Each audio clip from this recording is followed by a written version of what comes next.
কৃষ্ণ হৰি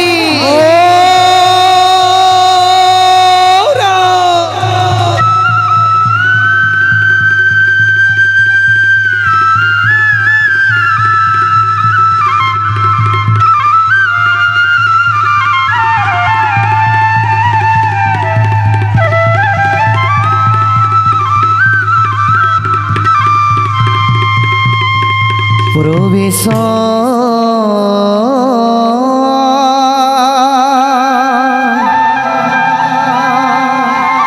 করো নারায়ণ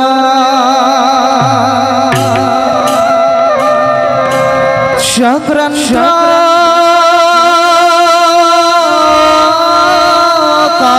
কৌতিচিত জগত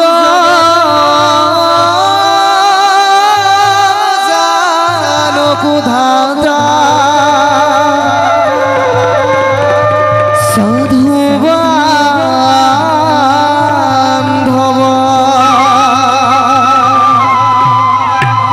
গীত রাখি তাল এক তাল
শঙ্খ চক্র ধারং বিষ্ণু শ্যামলা প্রীত বস্ত্র বনমালা বিভূষিত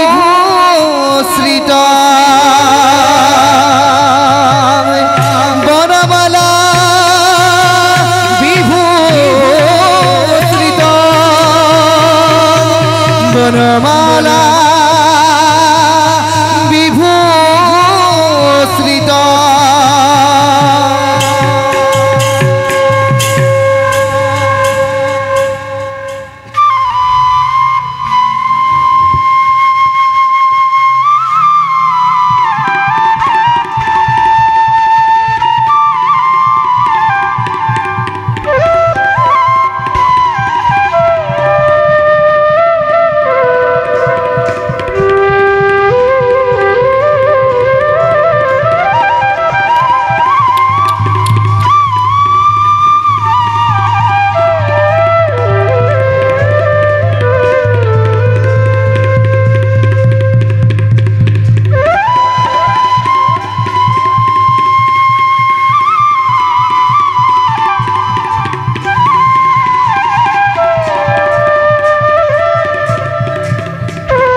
ভক্ত আৰু ধৰ্মৰ মূল শিপাত আমি বিৰাজমান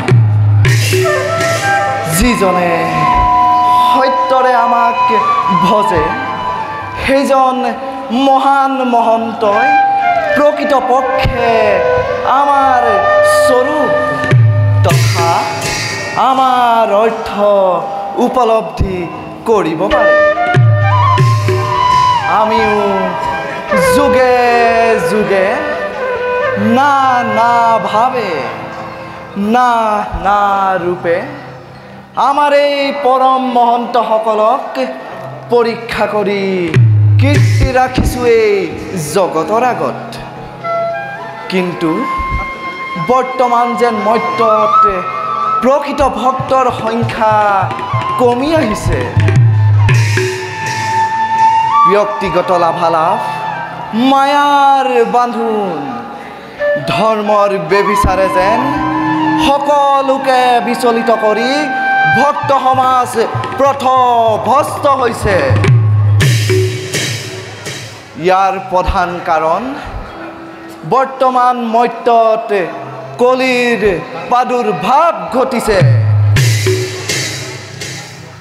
আমাৰ এই পূৰ্ণ অৱতাৰ শ্ৰীকৃষ্ণৰ বৈকুণ্ঠ প্ৰয়াণ হোৱাৰ পাছৰে পৰা কলিৰ শক্তি বৃদ্ধি পাইছে যাৰ ফলত মনুষ্যৰাজি নিজৰে অস্তিত্ব ম্লান পাইছে এনে সময়ত মনুষ্যই যদি একান্তই ধৰ্মব্ৰতী হয় তেন্তে ইয়াৰ ফল অতি লাভদায়ক হ'ব অন্যথা কলিৰ দাৱানলে সকলোকে এফালৰ পৰা গ্ৰাস কৰি আনিব হে ভক্তসকল যুগ ধৰ্ম অনুসৰি আমি এতিয়া তোমালোকক পূৰ্ণ সহযোগ আগবঢ়াব নোৱাৰিম উচিত অনুচিত বিচাৰ বিবেচনা বুদ্ধি এতিয়া তোমালোকৰ স্বতন্ত্ৰ হ'ব আমি মাত্ৰ নিৰাকাৰ সবাৰো হৃদয়ত হৃদিস্থিত হৈ তোমালোকৰ কৰ্মৰ কৰিম বিশ্লেষণ কাৰণ ভক্তাধীন ভগৱান আমি কলিত সঠিক কৰ্মৰ দ্বাৰাহে ভক্ত হ'ব ভক্ত হলেহে ভক্তি থাকিব ভক্তি থাকিলেহে ধৰ্ম থাকিব আৰু যথা ধৰ্ম তথা যথা ধৰ্ম তথা জয় যথা ধৰ্ম তথা পদ্মসম নাভি যাৰ প্ৰণাম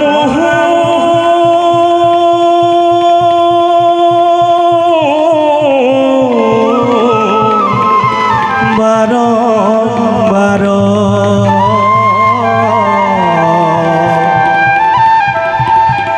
নমো দিব্য পদ্মমালা ধাৰী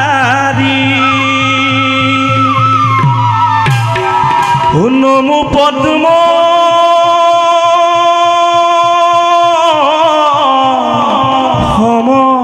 সমনেত্ৰ পদজাৰ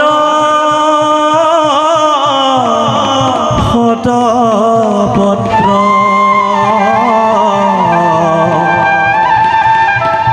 নমো ভগতৰ ভয় হাৰি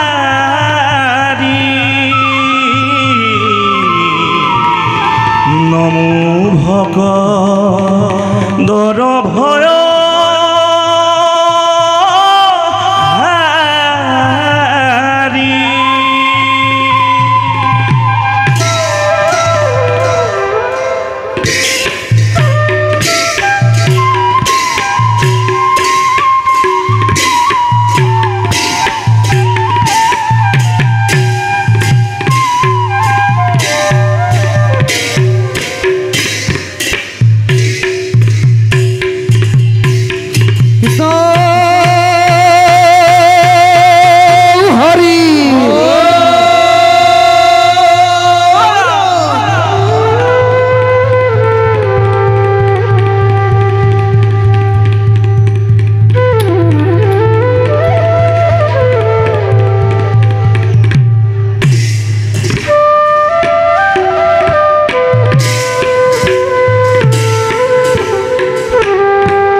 ভগৱতে বাসুদেৱায়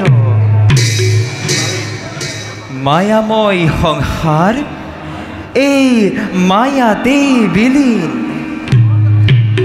মোক মায়াত আবদ্ধ হৈ মনুষ্যই আজি নিজকে পাহৰি পেলাইছে পৃথিৱীত জন্ম লৈ মোহত আবদ্ধ হৈ কীট ৰূপে নৰকত পচিব লাগিছে মই মৰ্ত্যৰ এই মায়াত আবদ্ধ হ'ব নিবিচাৰোঁ সেইবাবে গৃহাশ্ৰম ধৰ্মৰ পৰিত্যাগ কৰি জন্মৰে পৰা বৈৰাগ্য ধৰ্মৰ পালন কৰি আহিছোঁ হে হৰি তুমি এই গতি তুমি এই মোৰ শক্তিৰ আধাৰ শক্তি দিবা প্ৰভু থাকে যেন ভক্তি সদা তব চৰণত জয় শ্ৰী হৰিৰ জয় জয় শ্ৰী হৰিৰ জয় জয় শ্ৰী হৰিৰ জয়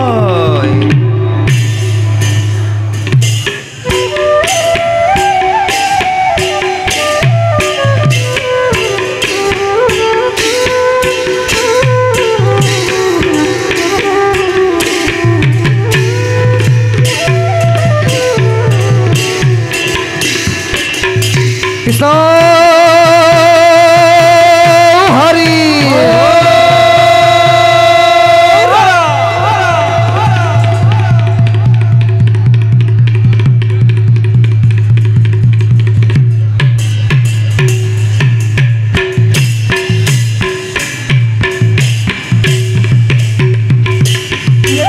ওরে আরে যুগ আধিপতি কলি বিরা তার পেশালে আরি তাহি হারি বলে হবে ভাবে তো তুহালে আরি পাব রকার জগলাগি সিটে হরবক্ষণে আরি দাম হরি বলি ভাবে সিটে হরবজনে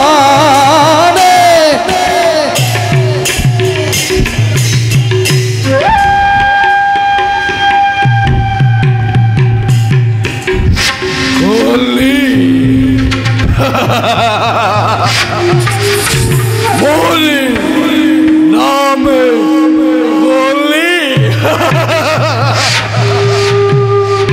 সকলোৱে মোক পাপী বুলি কয় মোৰ পূজা নকৰে নৰ সমাজে কাৰণ মই হেনো অতি পুষ্প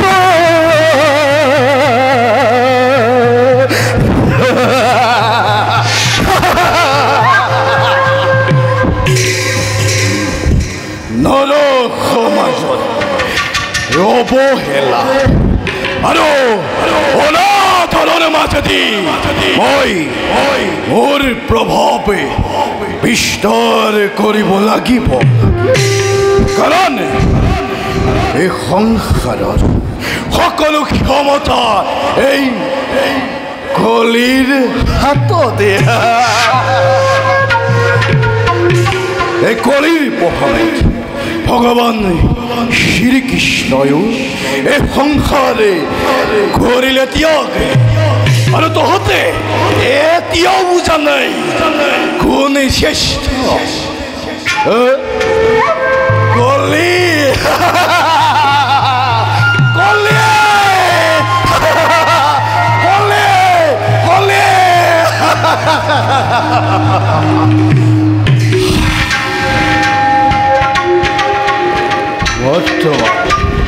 মোৰ পথৰে হেঙাৰ স্বৰূপে থিয় দি আছে ধৰ্ম কিন্তু কিমান দিন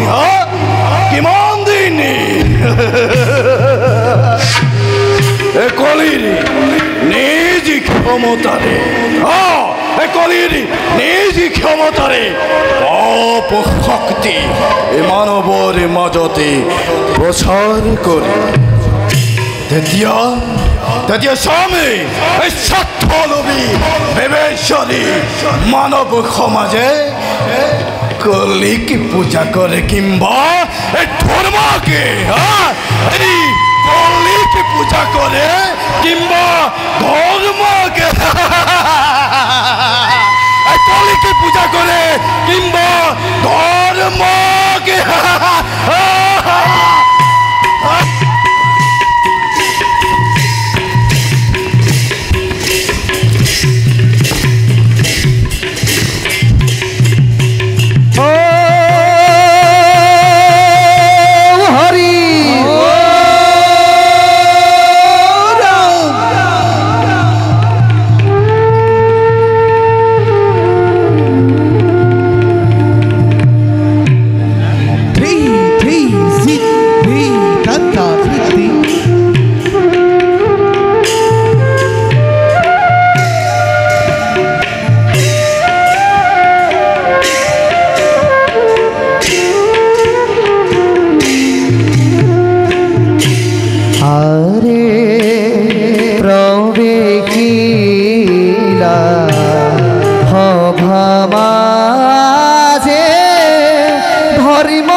Kriti takri nasin tak hey krit hey kata kriti dau takri kata kriti dau hey hey hey hey sin tak hey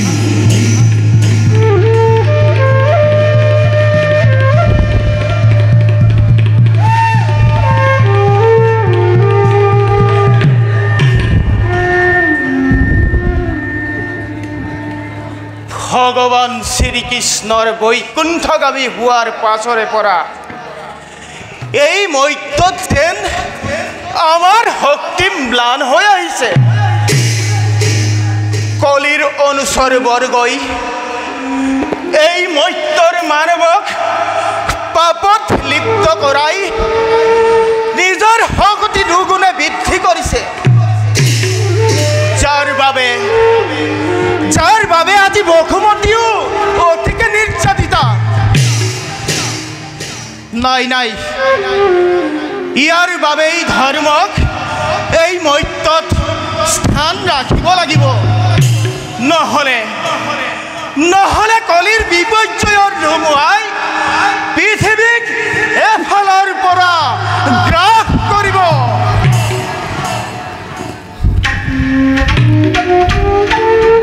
ধৰ্ম তোমাকে গোটেই পৃথিৱীতে বিচাৰি চলাত কৰি ফুৰিছে আৰু তুমি এই ঠাইতে লৈছা চিতাপি। কলি কিবা হেতু আজি তুমি মোৰ ওচৰত আছে নেকি কিবা বস্তু ধৰ্মৰ কাষত? প্ৰশ্ন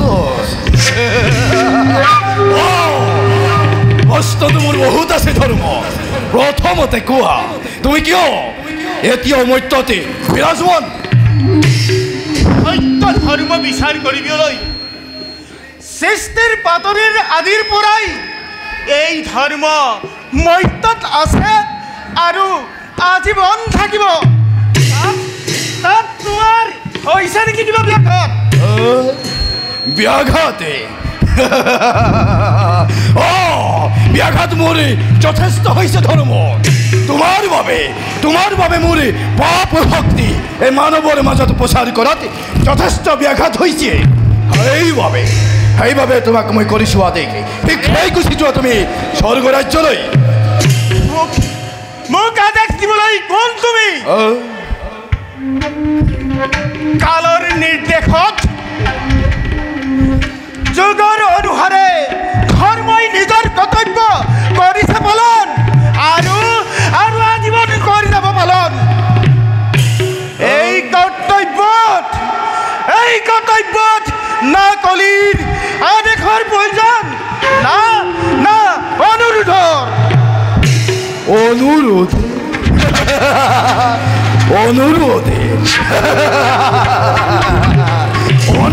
কলিয়ে কদাপিতো নকৰে প্ৰয়োজন হলে তোমাক বন্দী কৰি দিম এই পৃথিৱীৰ তথাপিতো কিন্তু মই অনুৰোধ নকৰে কলি ভুক্তভোগী দেৱতা হয় এই কলিক কৰিবা বন্দী ইমান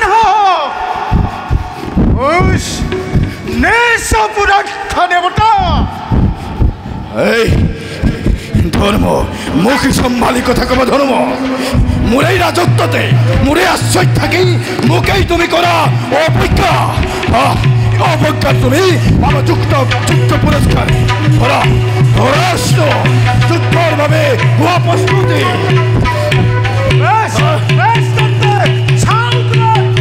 লাগিল ৰণ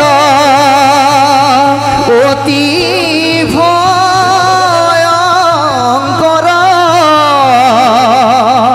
এ পদভৰে বসুমতী এ কম্পেটৰ ধৰ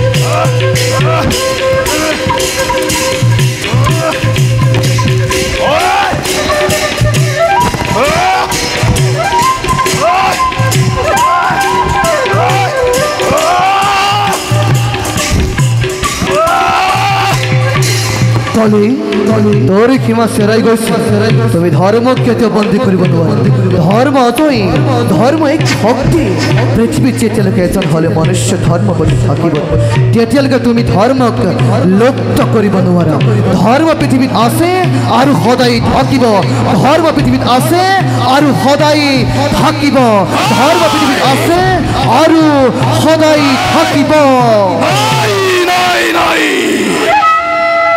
কলিৰ ৰাজত্বতে ধৰ্মৰ নাই প্ৰয়োজন এই ধৰ্ম কেৱল মানৱৰ চিন্তা এই কলিৰ পৃথিৱীতে ধৰ্ম একো কৰিব নোৱাৰে বুজিছো ভালদৰে বুজিছো মই হস্তিনাৰ ৰজা হস্তিনাৰ ৰজা পৰীক্ষিতৰে সৎ গুণৰ বাবে ধৰ্মৰ মহিমা এতিয়াও ম্লান হোৱা নাই মই শীঘ্ৰেই হস্তিনাতে কৰিম প্ৰৱেশ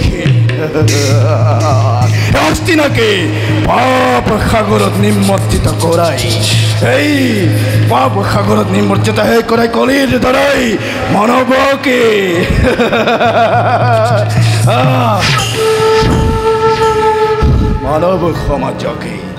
মানৱ সমাজকে মোৰে শক্তিৰ দ্বাৰাই নৰ হত্যা আত্মহত্যা পইচা মিছা আনেহে নালাগে ব্ৰহ্ম হত্যা কৰিবলৈও বাধ্য কৰামে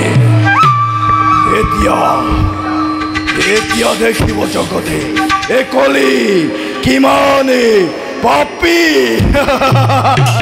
কলি কি মানে ও শ্রীকৃষ্ণ কলিতে সর্বশ্রেষ্ঠ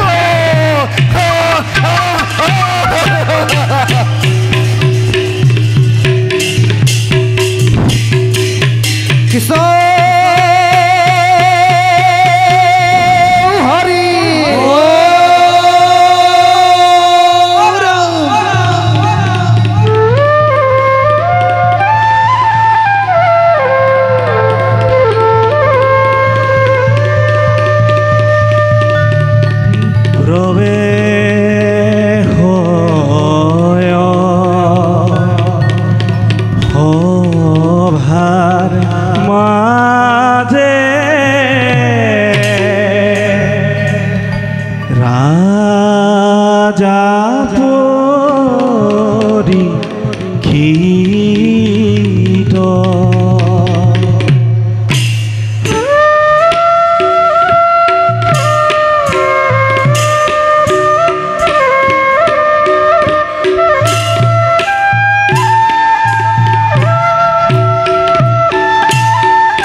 চন্দ্রসেন মহারাজ আৰু বছা জন্মে জয় পিতা যদিও বা মই পাণ্ডৱ বংশধৰে বীৰভিমন্যৰ পুত্ৰ বিষ্ণুৰতি পৰীক্ষিত এই সমগ্ৰ ভাৰতৰে এক ছত্ৰী সম্ৰাট তথাপিতো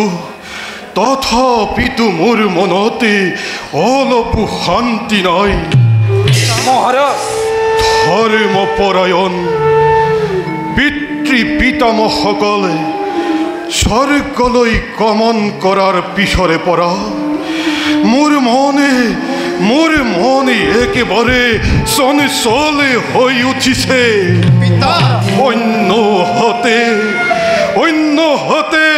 দিনক দিনে দেখি অহা ৰাজ্যৰ অমংগলে বিলাকে মোৰ মনে একেবাৰে অশান্ত কৰি তুলিছে সেনাপতি মহাৰাজ মিছাতেই চিন্তা কৰি অস্থিৰ হৈছে কিয় আপুনি সমগ্ৰ ভাৰতৰ এক ছত্ৰী ৰজা হৈ এইদৰে চিন্তাত অস্থিৰ হ'লে এই বিশাল সাম্ৰাজ্য চলাব কেনেকৈ মহাৰাজ? আপোনাৰ এনে অৱস্থা দেখিলে শত্ৰুৱে বিদ্যুৎ কৰিবলৈ সুবিধা পাব মহাৰাজ। গতিকে আপোনাৰ সকলো মনৰ ভ্ৰান্তি দূৰ কৰি একান্ত মনে ৰাজ্যৰ শাসনত মনোনিৱেশ কৰা মহাৰাজ। পিতা বছ সেনাপতিয়ে উচিত কথাই কৰিছে অৱতাৰ। আপোনাক এনে অস্থিৰ অৱস্থাত দেখিলে মোৰ হৃদয় একেবাৰে ভাগি পৰে পিতা। আপোনাৰ আদৰ্শ সংস্কাৰ আৰু ধৰ্মক শিৰোগত কৰি মই মোৰ জীৱনৰ শিক্ষা লভিছোঁ।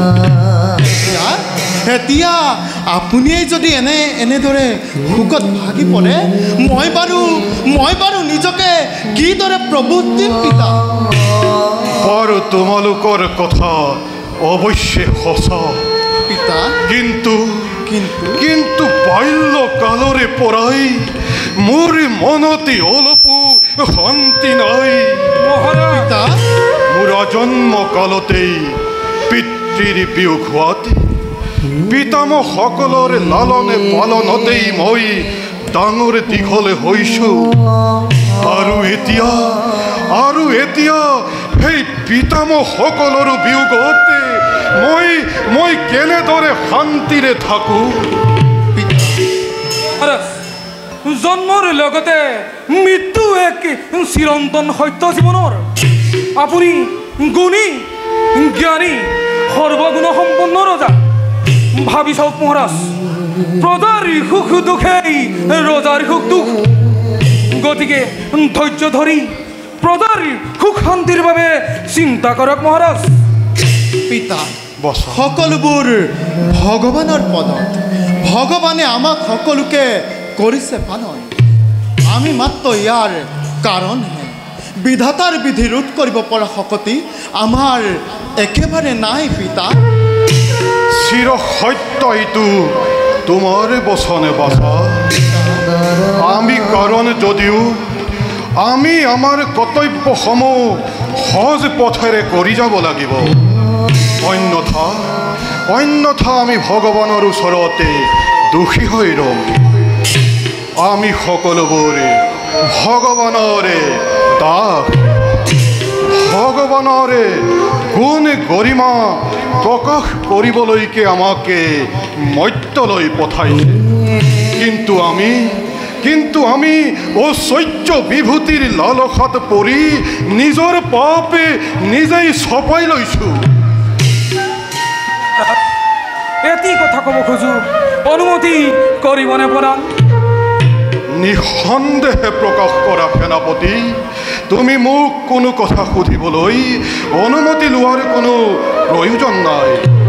এই দাসত এই আপোনাৰ মহানতা মহাৰাজ আজি বহুদিন হ'ল মৃগয়ালৈ যোৱা নাই। মৃগয়ালৈ যাবলৈ প্ৰবল ইচ্ছা হৈছে মনত। আপুনি যদি অনুমতি কৰে প্ৰধান, কুমাৰৰ সৈতে মৃগয়ালৈ যাবলৈ প্ৰবল ইচ্ছা জাগিছে মনত। মৃগয়া? হয় মহাৰাজ। আনন্দেৰে দিলোঁ অনুমতি। সাৱধানতা অৱলম্বন কৰি কুমাৰৰ সমে মৃগয়ালৈ যাত্ৰা কৰা। ভাল মহাৰাজ। ব'লা আজিলৈ সভা ইমানতেই ভংগ কৰা হওক। মহাৰাজ পিতা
হৰি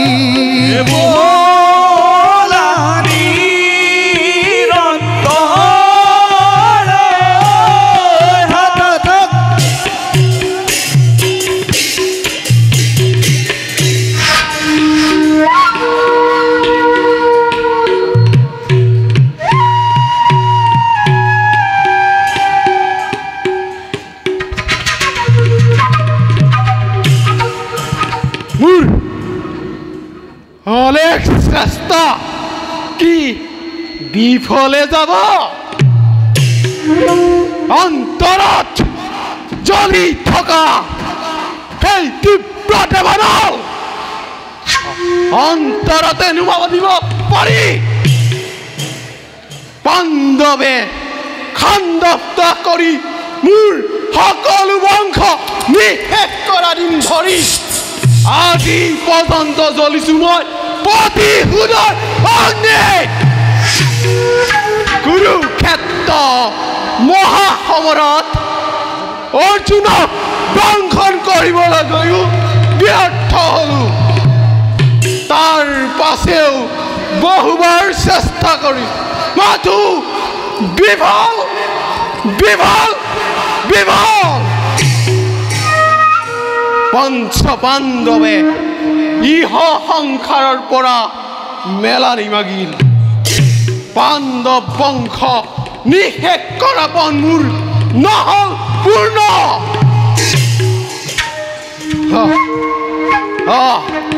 পাণ্ডৱৰ নাতি হস্তিনাপুৰৰ ৰজা পৰীক্ষিত এতিয়াও জীৱিত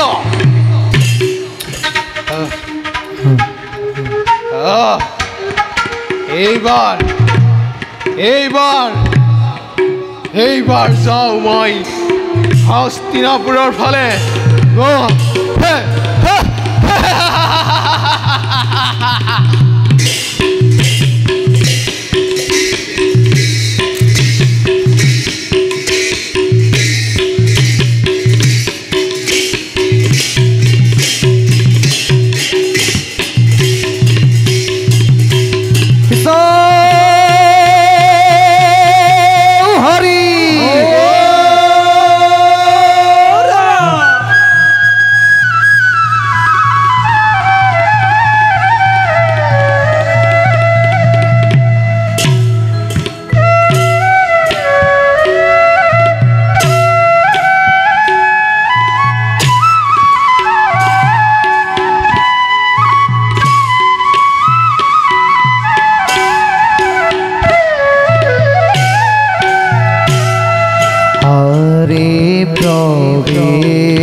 মোৰ ৰূপ যৌৱনত মুগ্ধ হৈ দেৱৰাজে সৰগৰ প্ৰধান অপেশ্বৰী পাতিলে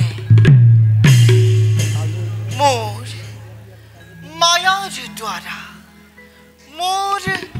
মায়াৰ দ্বাৰা দেৱকাৰ্য সিদ্ধ কৰোঁ মই এই জগতত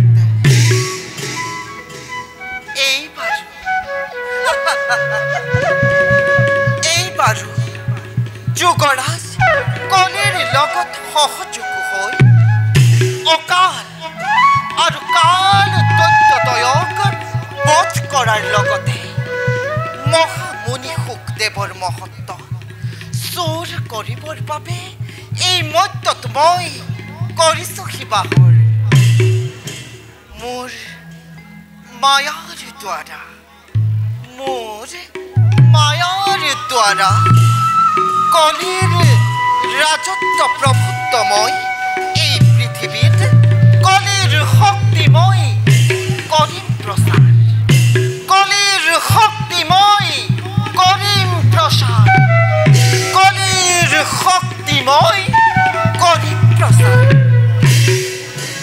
যাওঁ প্ৰথমতে অতি সংগোপনে শুকদেৱৰ কাষে গৈ মোৰ মায়া বিস্তাৰ কৰি এই পৃথিৱীত মই পাপৰ বীজ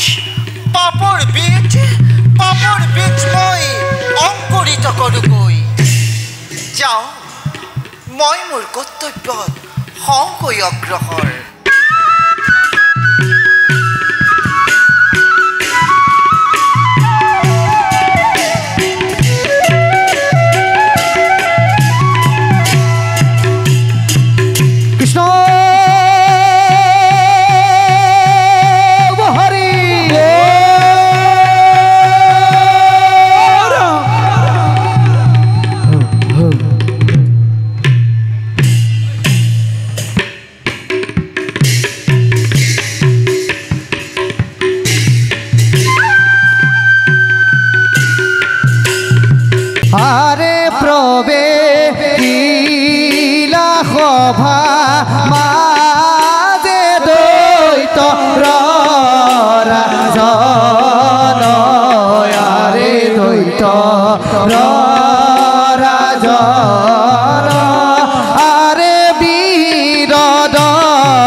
भातृ में देखी देखू भाना गिर गिर गिर गिर दई गिर गिर गिर गिर दई गिर गिर गिर गिर दई तक दई दिना दिना दई ओ यारी ही माते पाइला गो मारो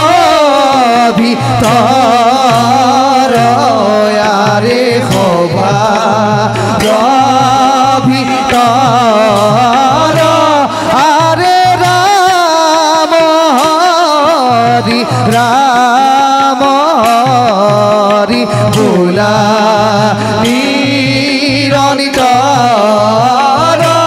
थक थक दीना दी साधी नौ कृति तक जिते दीना दी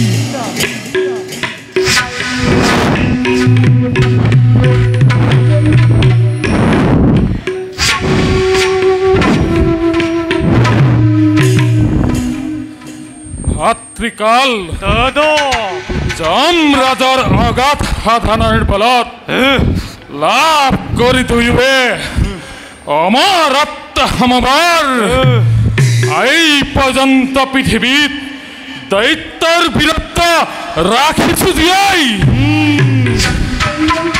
স্বৰ্গত থাকিও দেৱতাসকলে আমাৰ ভয়ত থাৰ থাৰ কৰি হাই কম্পমান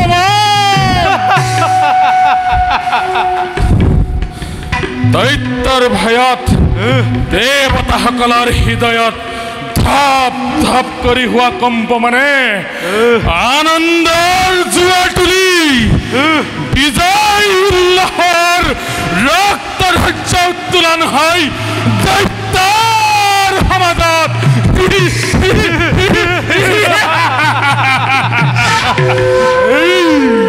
আশা কথা দাদা আমার ভক্তি পরাক্রমতি স্তব্ধি সকলতি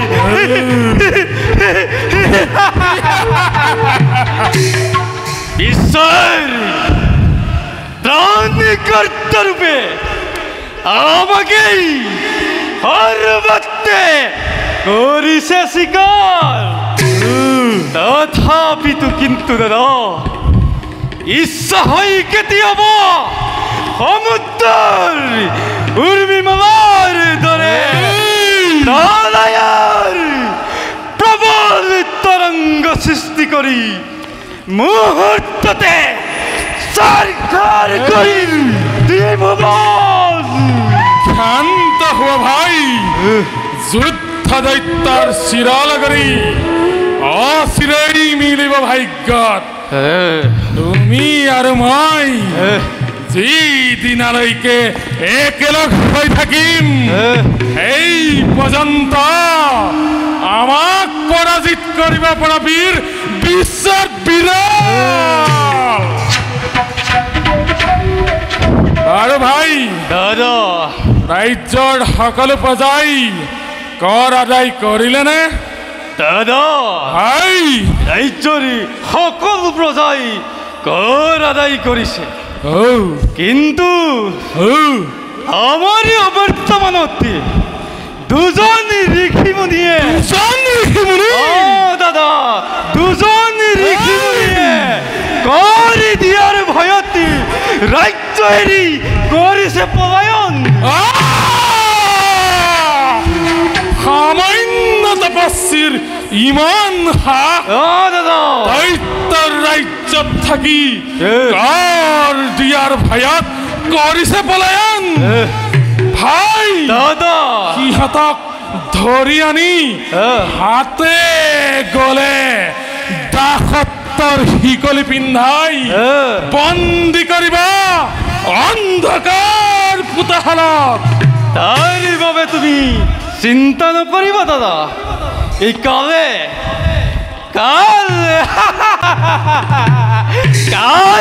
ৰূপী ধাৰণ কৰি চতুৰ্দিশে সৈন্যময় কৰিছো সঞ্চালন, কৰায়ত্ত হ'ব অনতি পলমে দাদা। বাৰু ভাই বহুদিন হল মধুবনৰ সংবাদ পোৱা নাই, তুমি নিজেই গৈ মধুবনৰ সংবাদ লৈ আহিবাগৈ। তাৰ বাবে চিন্তা নকৰিবা দাদা, আপোনাৰ আদেশ শিৰত লৈ মই এতিয়াই মধুবনলৈ যাত্ৰা কৰোঁ।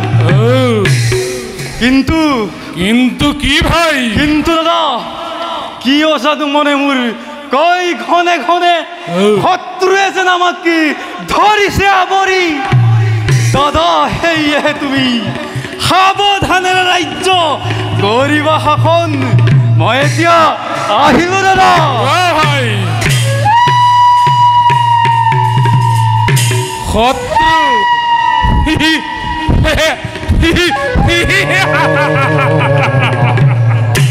নৃপতিময় উজ্জয়িনী ৰাজ্যৰ লক্ষ লক্ষ সেনানী আছে মোৰ কাষত প্ৰতিৰক্ষাৰ বাবে।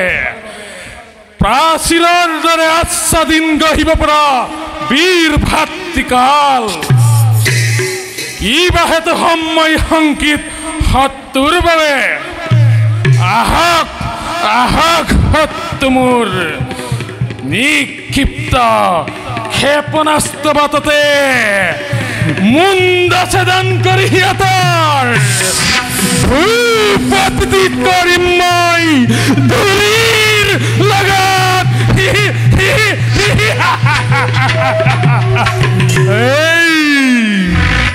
মহান দৈত্যশ্বৰৰে জয় হওক। কোন দৈত্যশ্বৰ? কোন তুমি? দৈত্য কিম্বা মানৱ? দৈত্যশ্বৰে শত্ৰু কিম্বা মিত্ৰ? কোৱা শীঘ্ৰে। দৈত্যশ্বৰে মই মানৱ কিংবা দৈত্য একোৱে নহয়, যুগৰ আদেশতে নিজে ৰাজত্ব ল'বৰ বাবে স্বৰমত্যলৈ আহিছোঁ। মোৰ নামে কলি। যুগৰাজ কলি? হয় দৈত্যশ্বৰ। তাৰ মানে তুমি দেৱতা, স্বৰ্গৰ দেৱতা হয়। আছে জানো কিবা কাম দৈত্যৰ লগত? ৰাজন, আপুনি মহাশক্তিমান, আপুনি মহাপৰাক্ৰমী। আপোনাৰ বাহুৰে ছায়াতে আশ্ৰয় বিচাৰি আহিছোঁ দৈত্যশ্বৰে। স্বৰ্গৰ দৈত্যক এই দৈত্যই আশ্ৰয় দিব লাগে? দৈত্যশ্বৰে, ইয়াত কোনো জটিলতা নাই দৈত্যশ্বৰে।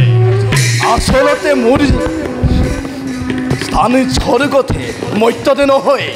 সেই কালৰ আদেশতে নিজৰ ৰাজত্ব ল'বৰ বাবে মৰ্ত্যলৈ আহি নিৰাশ্ৰয় হোৱাত আপোনাৰ আশ্ৰয় বিচাৰি আহিছোঁ। আপুনি মহাশক্তিমান, আপুনি মহাপৰাক্ৰমী। আপোনাৰ দৰে মহাপৰাক্ৰমী ৰজাৰ আশ্ৰয় পালে মোৰ জীৱনো ধন্য।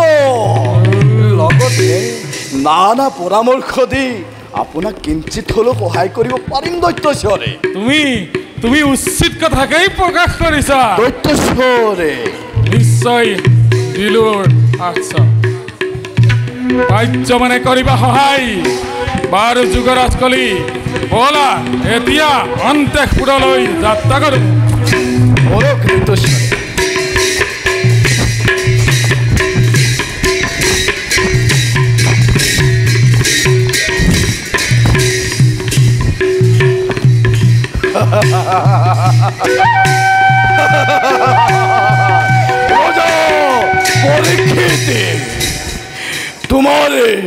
তোমাৰ ৰাজ্যতে এই কলিৰ দ্বাৰা নিৰ্বাপিত হৈ থকা সেই পাপৰে ক্ষুদ্ৰ ধূলিকণাবোৰ ভয়ংকৰ বিষ বাষ্পলৈ পৰিণত হোৱাৰ প্ৰত্যক্ষ সন্নিখনতে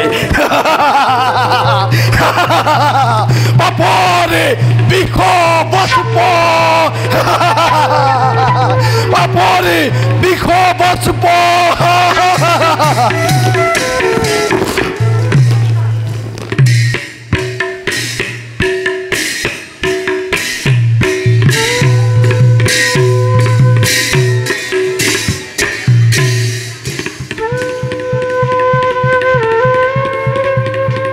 হে শ্রীহরি, তোমার অপার মহিমা।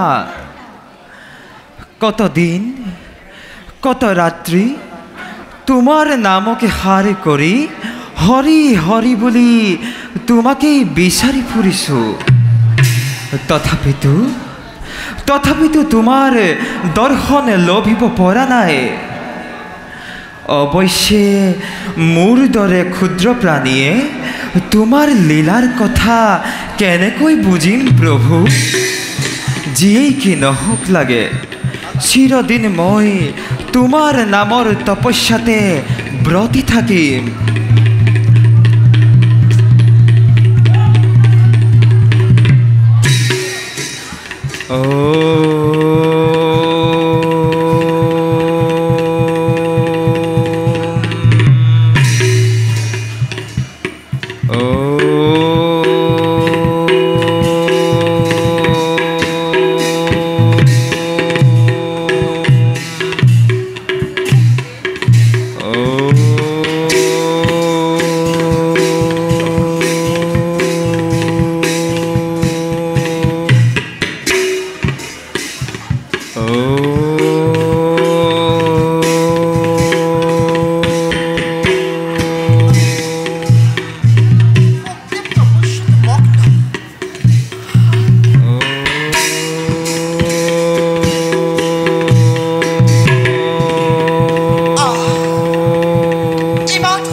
ধ্যান ভক্ত কৰি প্ৰেমা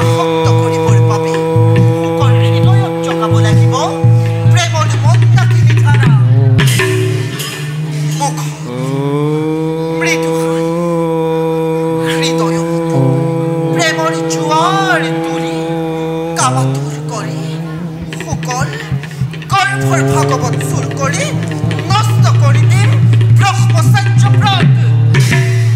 তেতিয়া সিদ্ধি হ'ব যুগৰাজ কলিৰ কাৰ্য। কিন্তু কি উপায় মই শুকদেৱৰ কাষ চাপি যাওঁ। উপায়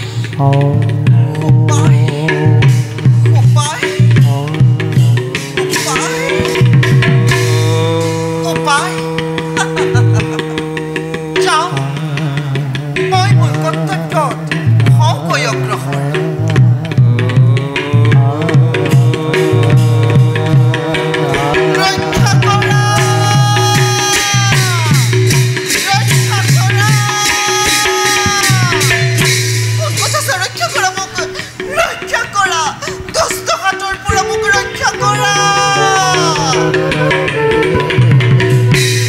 অকস্মাৎ গভীৰ অৰণ্যৰ মাজত কাৰ আৰ্তনাদ।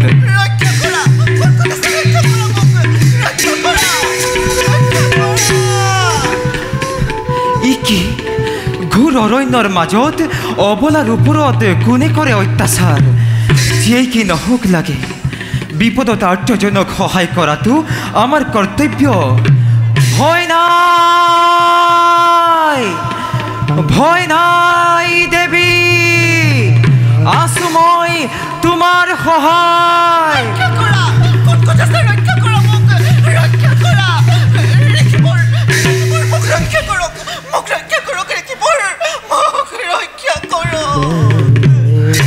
দেৱী তুমি ভয় নকৰিবা। আমাৰ বৰ্তমানত তোমাক কোনেও অপকাৰ কৰিব নোৱাৰে। দেৱী তোমাৰ পৰিচয় আৰু ঠিকনা কি? অৰণ্যৰ মাজত প্ৰকৃতিৰ সৌন্দৰ্য উপভোগ কৰি ফুৰা মই এগৰাকী বন দেৱী। উত্তৰ দিশৰ সৰোবৰৰ কাষতেই মোৰ বাসস্থান। দেৱী তোমাক কোনে অপকাৰ কৰিব বিচাৰিছিল আৰু বৰ্তমান কোন দিশে কৰিলে প্ৰস্থান? বনৰ মাজত ঘূৰি ফুৰোতে কোনো এক দৈত্যই মোক হৰণ কৰিব খুজিছিল। হয়তো আপোনাৰ মাথুনি হে কৰিল পলায়ন। ঋষিবৰ মোক অনাথিনী নকৰিব ঋষিবৰ। প্ৰকৃতিৰ এই নিৰ্জন কোণাটো দুষ্ট হবৰ পাশবিক অত্যাচাৰ। দেৱী তুমি ভয় নকৰিবা, তোমাক মই আশ্ৰয় দিম।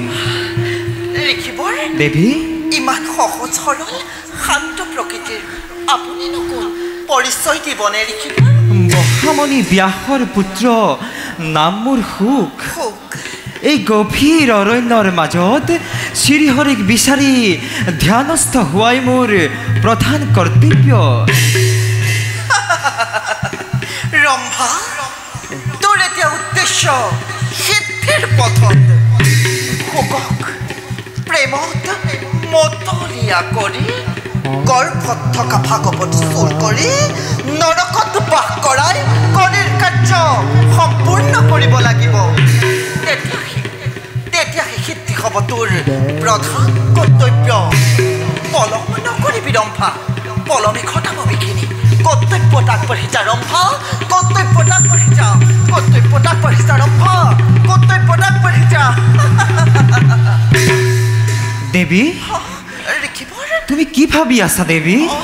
ঋষিবৰ ভাবিছো নহয় শুনিছো আপোনাৰ গৰ্ভত হেনো ভাগৱত শাস্ত্ৰ আছে। হয় দেৱী, শ্ৰীহৰিৰ অপাৰ কৰোণাত মোৰ গৰ্ভতে ভাগৱত শাস্ত্ৰ আছে। ধন্য আজি মোৰ জীৱন, যাক নেকি ইমান দিনে মই মোৰ হৃদয়ত কৰিছো ধাৰণ। তেওঁৰ চৰণ দৰ্শন লাভ কৰিবলৈ পাই নিজকে ধন্য মানিছো। এই মোৰ চিৰপূজ্য আৰাধ্য দেৱতা, এই অভাগীকে আপুনি আপোনাৰ চৰণৰ দাসীৰূপে কৰক গ্ৰহণ। দেৱী এয়া তুমি কি কাৰ্য কৰিছা দেৱী? এই কাৰ্য নহয় উচিত। দেৱী যোৱা তুমি খন্তেক বিশ্ৰাম কৰাগৈ। এই মোৰ চিৰপূজ্য আৰাধ্য দেৱতা, মন প্ৰাণ সকলোবোৰ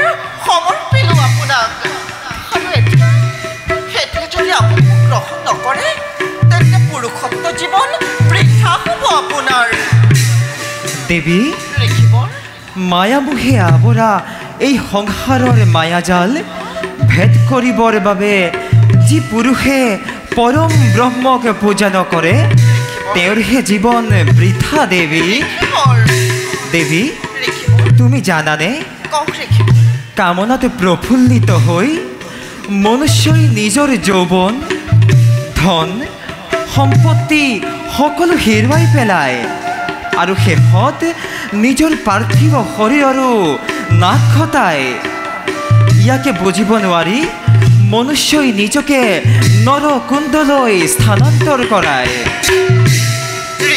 দেৱী দিব্য বস্ত্ৰ আভূষণ ক্ষোভিত নাৰীৰ মনৰ কামনা যি পুৰুষে চৰিতাৰ্থ কৰিব নোৱাৰে সেই পুৰুষে স্বৰ্গ লাভ কৰিলেও পুণ্য শেষ হ'লে ধূমকেতুৰ দৰে খহি পৰিব লাগে আপুনি জানেনে ঋষিবৰ ব্ৰহ্মা ইন্দ্ৰ আদি দেৱতাগণ স্বৰ্ণকাৰী মহা তেজস্বীসকলেও সাক্ষাৎ ব্ৰহ্মক দৰ্শন কৰিহে জীৱমুক্ত হৈছে তেওঁলোকে কিন্তু ঋষিবৰ তেওঁলোকে কামিনীৰ কামকুণ্ড উপভোগ কৰিছে দেৱী তোমাৰ এই ৰক্ত মাংসৰে নিৰ্মিত দেহত বস্ত্ৰ আভূষণ পৰিধান কৰি অতি সুন্দৰ হৈ মোৰ মুক্তিৰ পথ তুমি ৰুদ্ধ কৰিব বিচাৰিছা দেৱী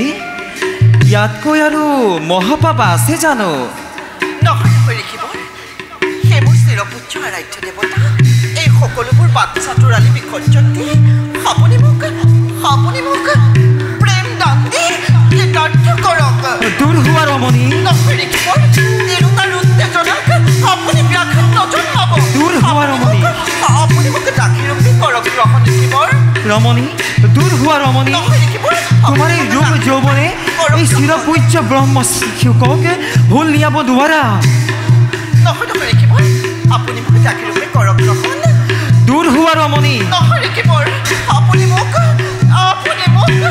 প্ৰেম দান দি কৃতাৰ্থ কৰক দূৰ হোৱা ৰমণী ঋষিবৰ বুজিছো তুমি বনদেৱী হ'ব নোৱাৰা ৰবা এতিয়া এই ধ্যানৰ বলেৰে তোমাৰ আচল পৰিচয় জানি ল'ম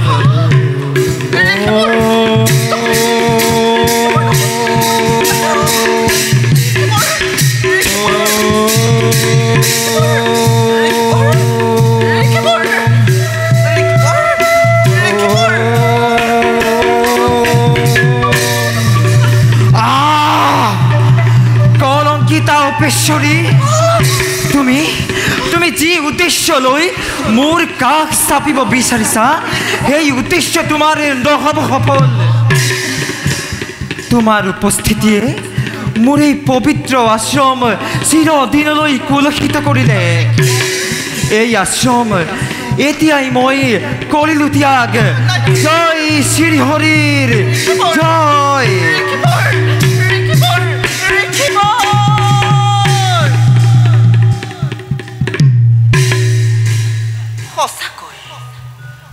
সঁচাকৈ সুখদেৱ এই আশ্ৰমেৰে গুচি গ'ল মোৰ এই মোহিত ৰূপেও সুখদেৱক ভুল নিয়াব নোৱাৰিলো ধন্য সুখদেৱ ধন্য তোমাৰ ব্ৰহ্মচাৰ্যব্ৰত কিন্তু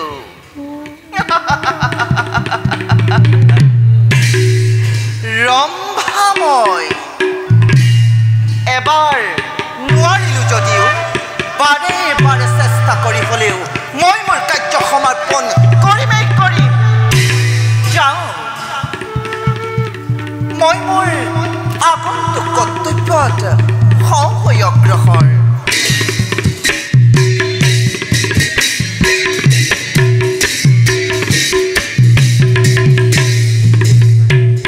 কৃষ্ণ হৰি ৰাম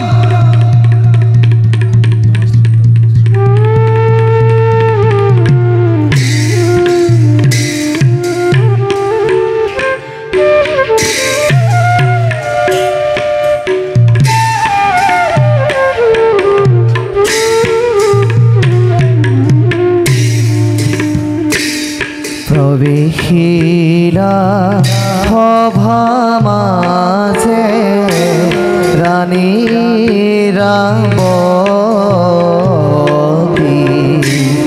লয়লাসে চলি যাই দেখি গুণৱতী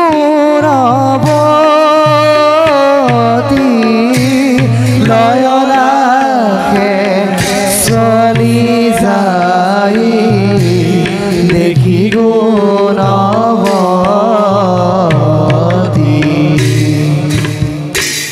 কতুষণে পাইলা গয়া সভাৰ ভিতৰত ৰাম হৰি ৰাম হৰি বোলা নিৰনিতৰ ৰাম হৰি ৰাম হৰি বোলা নিৰনিতৰ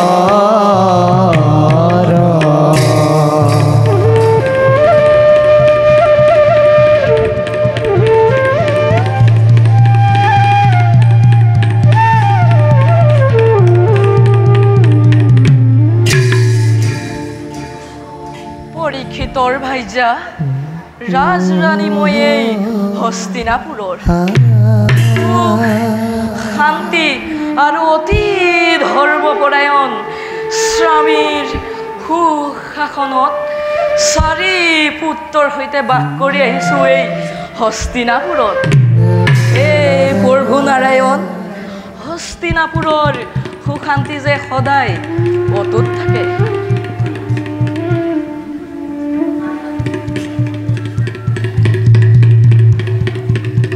অকলে অকলে কি ভাবিছা প্ৰিয়তমা?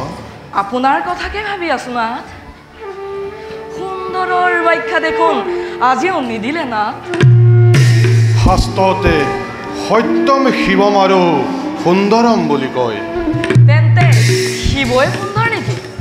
শিৱই সুন্দৰ হ'লেও শৰতৰ জোনাকী মধুৰ নিশাতে মুৰুলীৰ মধু ঝংকাৰতে গোপীসকলে প্ৰেম উন্মাদিনী হৈছিল। সেই পূৰ্ণ ব্ৰহ্ম মুৰুলীধাৰী শ্ৰীকৃষ্ণকেই সুন্দৰ বুলি কোৱা হয়। জগতত যদি ভগৱান সুন্দৰ তেন্তে সুন্দৰী কোন?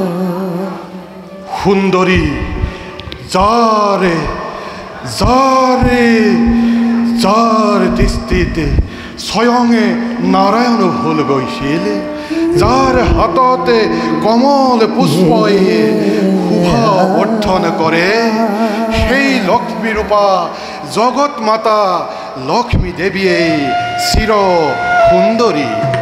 আৰু আপোনাৰ মনত নাথ? মোৰ মনতে তুমিয়েই প্ৰেমদায়িনী জীৱন সংগিনী চিৰ সুন্দৰী। যিদিনাৰ পৰা তোমাকে বৰমাল্য কৰিলো প্ৰদান, সেই দিনাৰ পৰাই তোমাকেই মই হৃদয়তে স্থান দিছো। শলাগৰ শৰাই প্ৰদানী মোক লাজ নিদিব না? মই আপোনাক যিমান মৰম দিছো তাতো দিক ময়ো পাইছো। গতিকে মই শৰাগৰ পাত্ৰ নহওঁ। অভাগীৰ সেৱা গ্ৰহ কৰিব গ্ৰহ।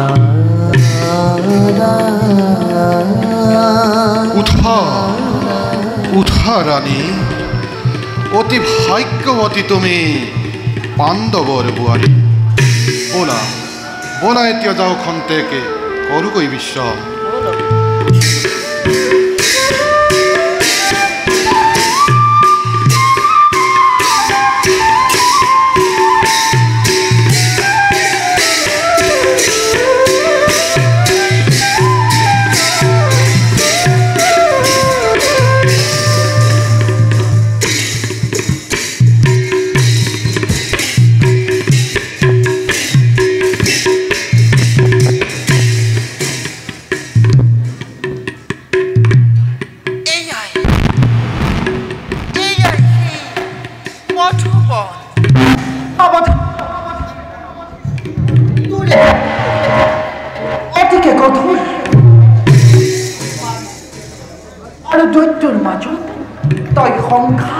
সৃষ্টি কৰিব লাগিব বৰ্তমান দৈত্যকাল এইফালেই আহিব ধৰিছে পৰীক্ষিতৰ সেনাপতি চন্দ্ৰসেনো মৃগয়াৰ বাবে এই বনতেই কৰিছে বিচৰণ প্ৰথমে মোৰ মায়াৰ দ্বাৰা দৈত্য কৰিম মোহিত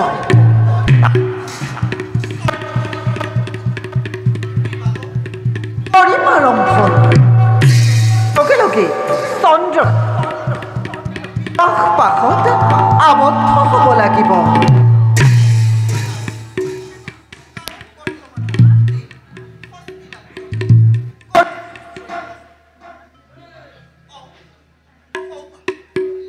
এইফালে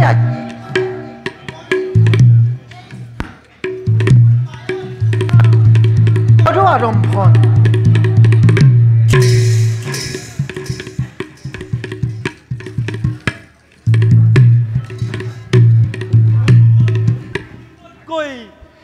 ফুলে ফুলে জাতিষ্কাৰ হৈ পৰিছে এই বাৰ্তা পাই দাদাই মনত অশেষ শান্তি লাভ কৰিব যাওঁ যাওঁ আৰু কিছু দূৰ মই কৰোঁ অন্বেষণ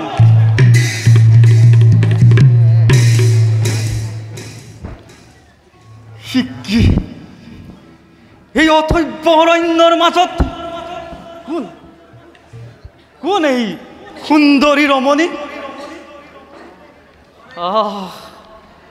হাইলাখ অপেশ্বৰী নামি আহিছে যেন সৌ সৰগৰ পৰা নাই নাই এই ৰমণীক মই যিকোনো প্ৰকাৰে ভাজ্যৰূপে গ্ৰহণ কৰিবই লাগিব যাওঁ যাওঁ মোৰ প্ৰেম আলিংগন কৰোঁ নিবেদন ৰমণী ৰমণী চোৱাচোন কোন আজি বিদ্যমান তোমাৰ কাষত কোন তুমি কিবা হেতু মোৰ দৰে বনদেৱীৰ কাষত হৈছে উপস্থিত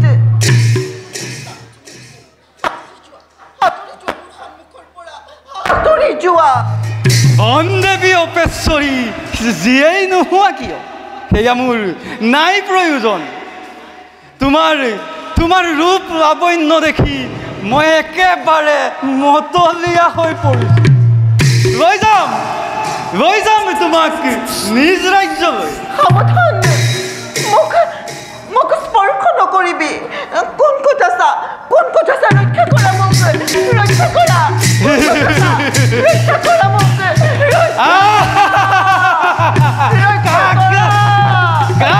মাতিছা ৰমণী এই বনতি দূৰ দূৰণিলৈকে পশু পক্ষীৰ বাদে আন কোনোৱে নাই কোনেও তোমাক আজি মোৰ হাতৰ পৰা ৰক্ষা কৰিব নোৱাৰে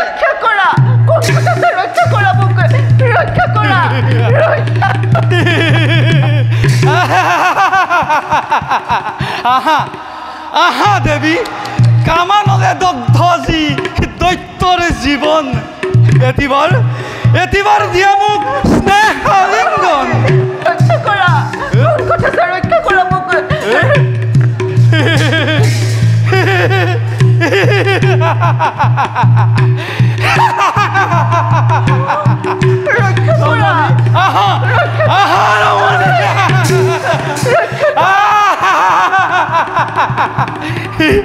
ৰমণী আহা তোমাৰ ৰূপ যৌৱনে মোক বলিয়া কৰি তুলিছে আহা কাষলৈ আহা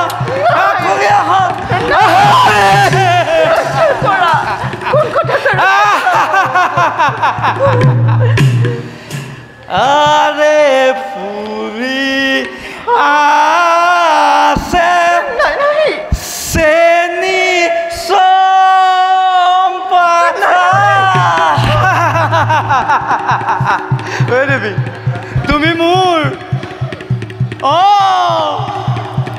তুমি মোৰ নাচি আছে পাহি তোমাৰ তোমাৰ ৰূপ যৌৱনে মোক বলিয়া কৰি তুলিছে আহা আহা দেৱী কাষলৈ আহা আৰে নাচি আছে যৌৱন কইনা থাকোকে করিয়ারে বলি আসে সম্পা মেলিয়াসে পাখি আরে নাসিয়াসে যৌবন কইনা থাকুকে নকরি